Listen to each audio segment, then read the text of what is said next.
Saram to our listeners. I'm Gulab Moria, and I offer my most loving and humble pranams at the lotus feet of our beloved Bhagwan, Sri Sathya Sai Baba. Welcome to our Saturday News number 805. Today we'll be talking about Ram Navami.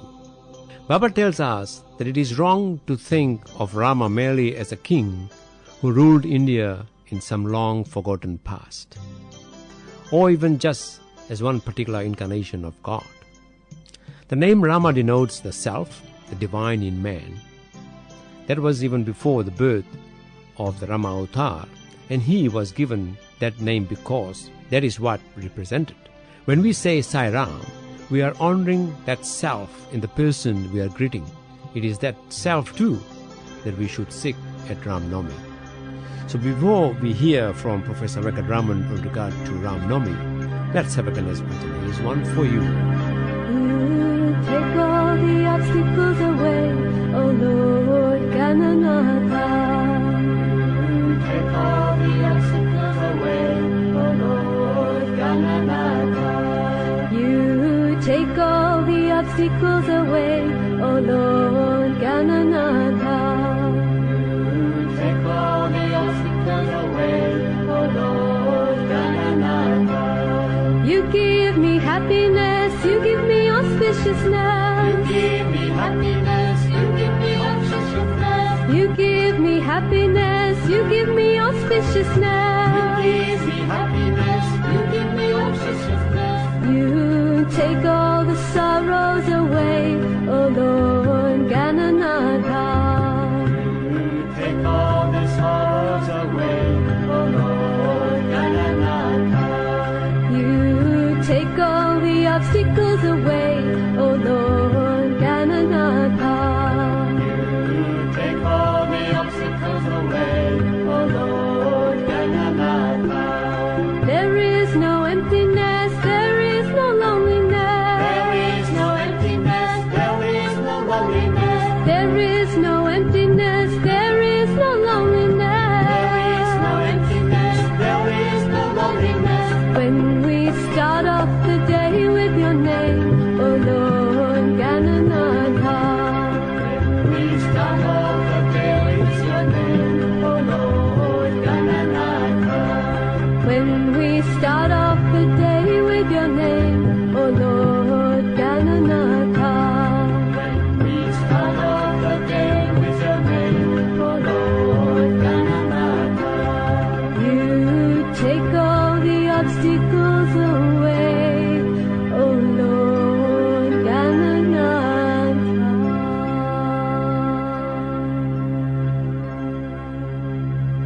I offer my humble pranams at Bhagwan's lotus feet. This is the normal way in which all of us begin our activities. But I have a very special reason for doing so today,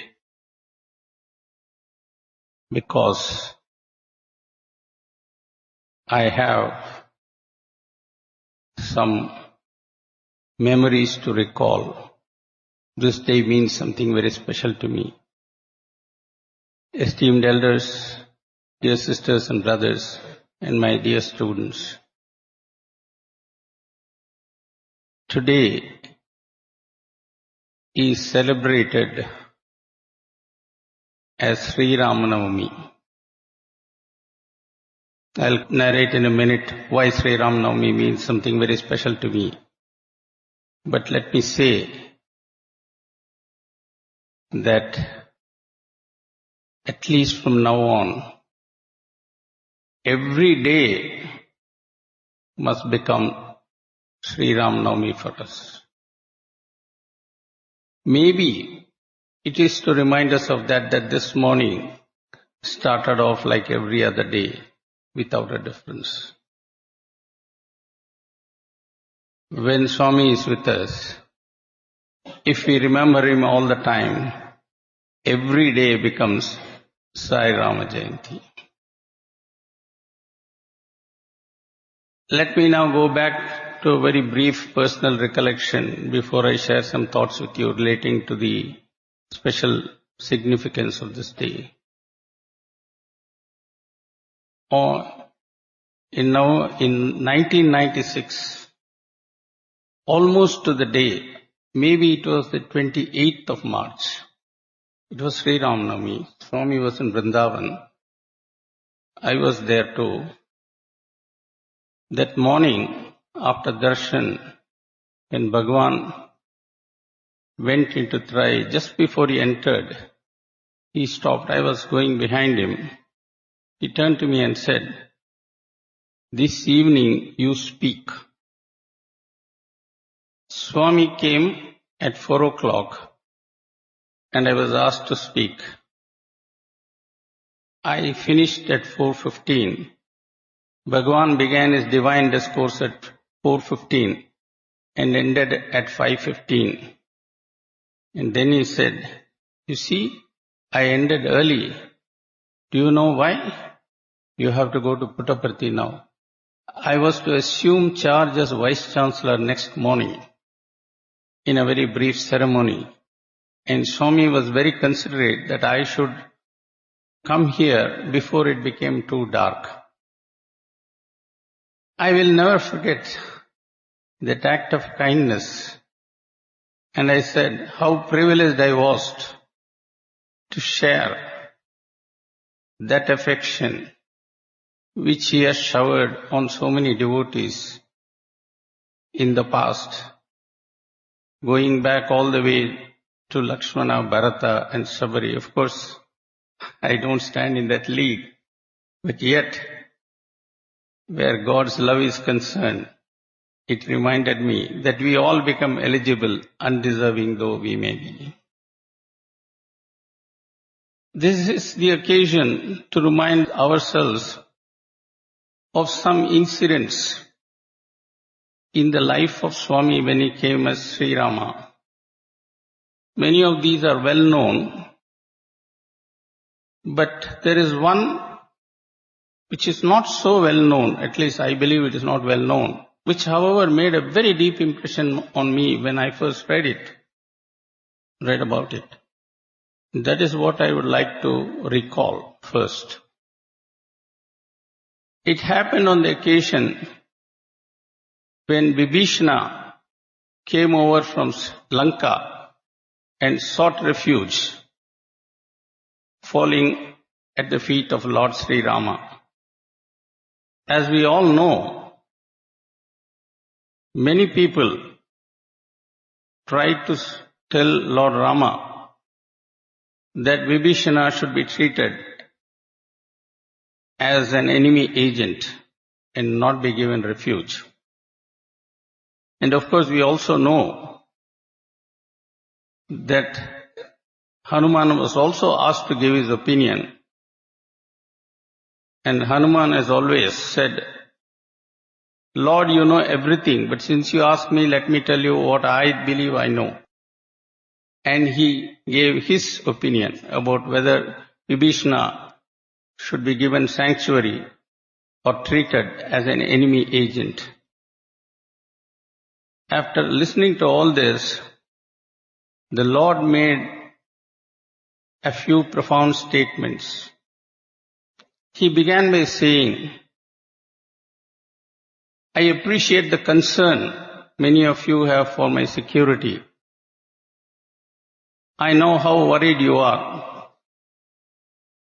But let me tell you a few things.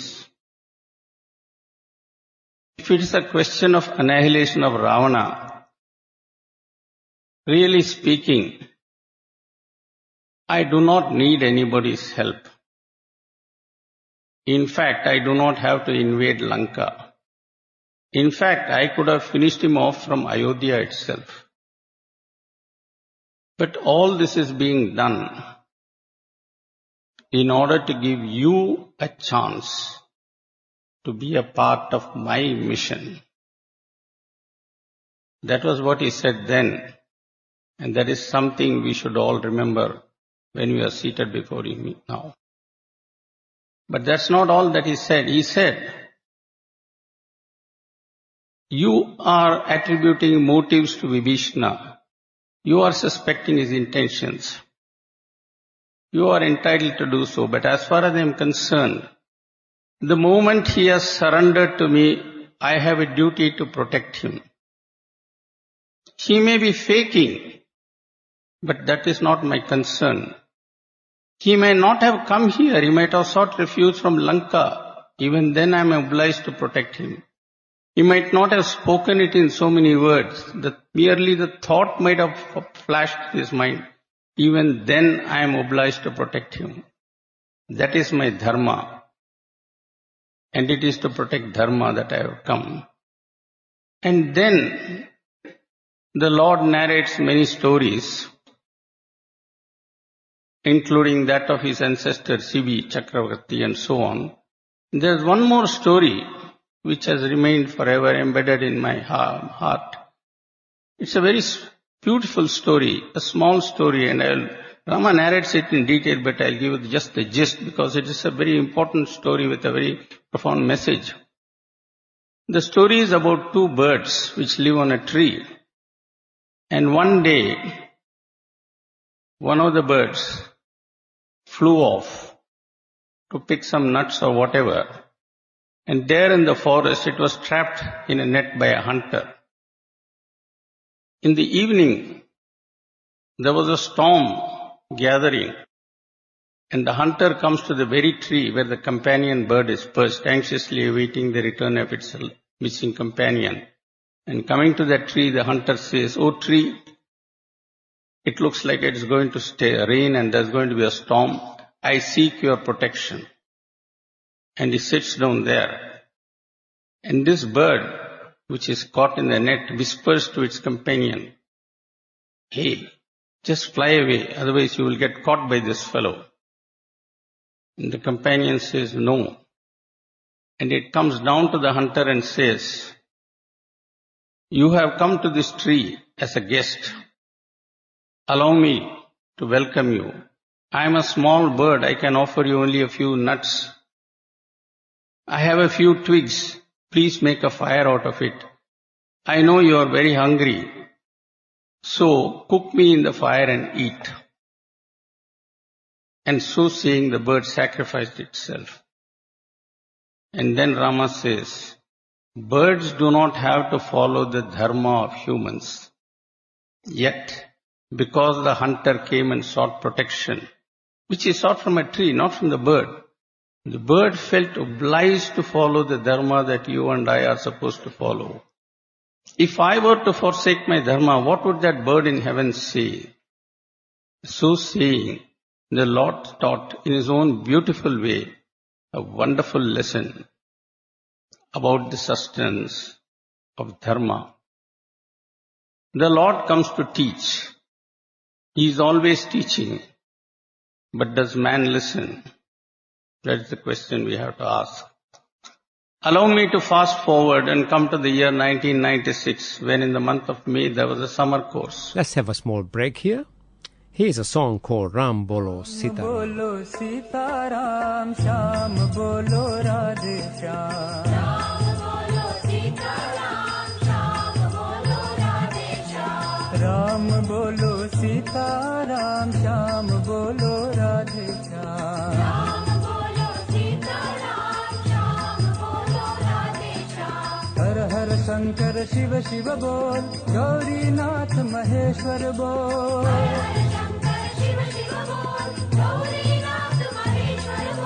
हर हर शंकर शिव शिव बोल, गौरी नाथ महेश्वर बोल.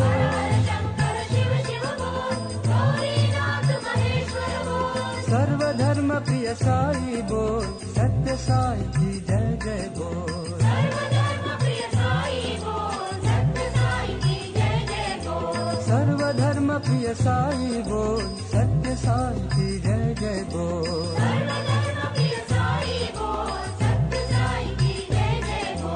अल्लाह बोल, ईश्वर बोल, बुद्ध बोल, नानक बोल. अल्लाह बोल, ईश्वर बोल, बुद्ध बोल, नानक बोल. अल्लाह बोल, ईश्वर बोल,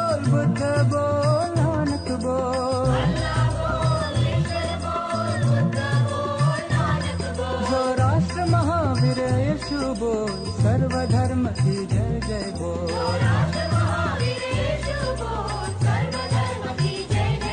जो राष्ट्र महावीर यीशु बोल, सर्वधर्म की जय जय बोल।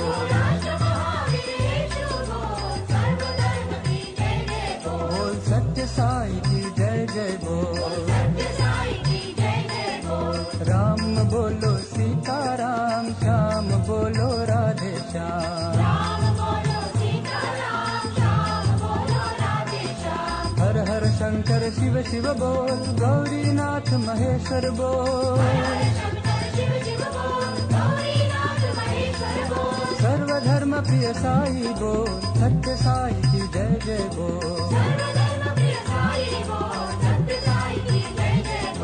अल्लाह बोल, ईश्वर बोल, बुद्ध बोल, नानक बोल।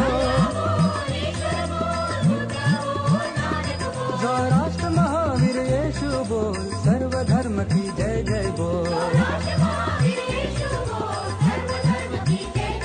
बोल सत्य साई की जय जय बोल।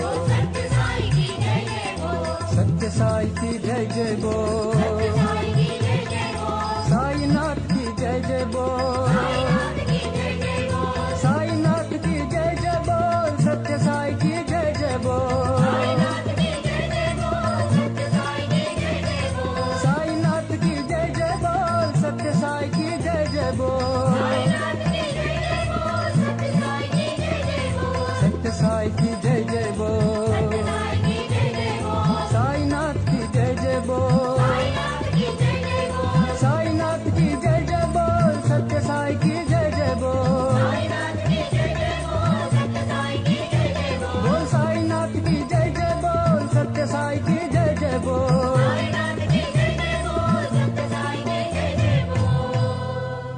राम बोलो सीताराम, श्याम बोलो Radhe Shyam. Hi, if you need any further information in regard to the Saturday News program, you may contact me directly on 07 854 3272 Hamilton. The theme of the summer course was Ramayana. To my knowledge, that was the first time when Ramayana was discussed in such great extenso, in a summer course at least. And there, Bhagavan described in detail the marriage of Paramatma and Prakriti. And in the course of that, he narrated how, in front of the sacred fire, Rama was chanting various mantras, which the priest was saying first. And at one point, Rama did not repeat the mantra that the priest chanted. The priest thought probably he didn't hear what I said, so he repeated it. Second time also, Rama remained silent. Third time, Rama remained silent. This time the priest said, you are supposed to repeat it. Rama says, that is what you think, I am not going to repeat it. The priest says, why? If I repeat it, I will be taking a vow to fulfill the desires of my wife. As a king, I have my duty to perform. I belong to the royal lineage. For me, the people come first. It is their desires that must be uppermost in my mind. That was an amazing statement to make. And that is something that we must remember. Years have passed. Eons have passed. Yugas have passed. And we now come to the 20th of October 1940, where the Lord, wearing the form of a small schoolboy, again cast aside his so-called family responsibilities, declaring to the world that he had come to help humanity, to lead it from distress into joy and ananda. People did not quite believe. Many things happened. Slowly people started believing, but still there was disbelief. Even after he had established 2 or 3 colleges, when Swami said there is going to be a university here, there were not many takers for that idea. The university came. Then he said there is going to be a huge hospital here that provides tertiary care completely free. Once again people did not believe. But the hospital came. And now the public woke up. This is amazing. He is doing all sorts of amazing things. Of course he was doing. The water projects came in a flow, like Ganges, one after the other.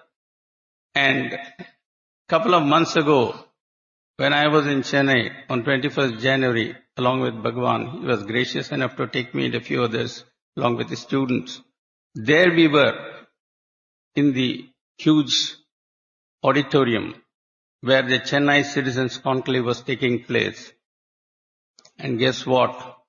No less a person than the Chief Minister of Tamil Nadu was telling Swami, Baba, you must do this project. The project uppermost in my mind and dear to my heart is the cleaning up of Kuam. And by way of outdoing him, the Public Works Minister wanted 3 projects, not 1. When I heard about the cleaning up of the Kuam, I was smiling to myself. I asked myself, has the Lord come to clean up Kuam? Is that his job? The Lord God has come in human form to teach us to clean up the Kuam in our hearts. He has not come to clean up the Kuam in Chennai. As Swami has said so many times on Buddha Purnima, pollution outside starts from pollution inside. You clean up the pollution inside, pollution outside will automatically go. If we clean our hearts, there would be no pollution, not only in Kuam, anywhere in the world. That is the need of the hour. That is the message God has come to give us.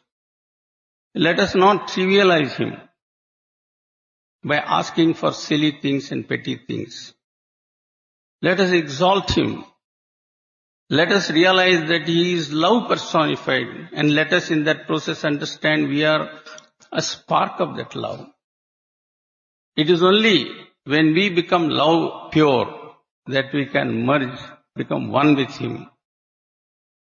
The Upanishads talk about Purnamadam Purnamidam. Oil cannot mix with water, only water can mix with water. So dear students, chanting the name of Sai Rama all the time. Harinam gate chalo, Sai Nam gate chalo. That's the way we should go through life. If we go through life, how can there be problems in this world?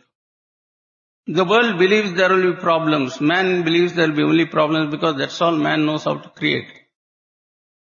But God has come to tell us how to wipe out those problems. Problems will get wiped out when we wipe the tears of the poor and see a smile in their face. Let us resolve to do that. And let us take this first step forward. This morning we had a wonderful hour and a half of Rama Bhajans, Sai Rama Bhajans. Let us be singing that all the time, silently. Let the iPods in us keep on singing that all the time. And let us go through life, rejoicing in His glory. How wonderful He looks. He looks younger than us. I get older and older every day. He's getting younger and younger. It's amazing. We should rejoice in this. We should revel in this. This is the day for feeling happiness and say we are going to conquer the world. This is the year of the Sarvadej. And with love there is nothing that we cannot conquer. Feeling blessed, feeling happy to be in His divine presence. Let us resolve to do what He commands us to do. Let us say, Lord, we are waiting for you to speak. Tell us, and thine will be done before you even complete the sentence. And I think we should now let Him speak. I hope He will. Let us wait and see. With this prayer, I thank you for your patience. And let us all hope this will be a Ram Navami to remember. Jai Sai Ram.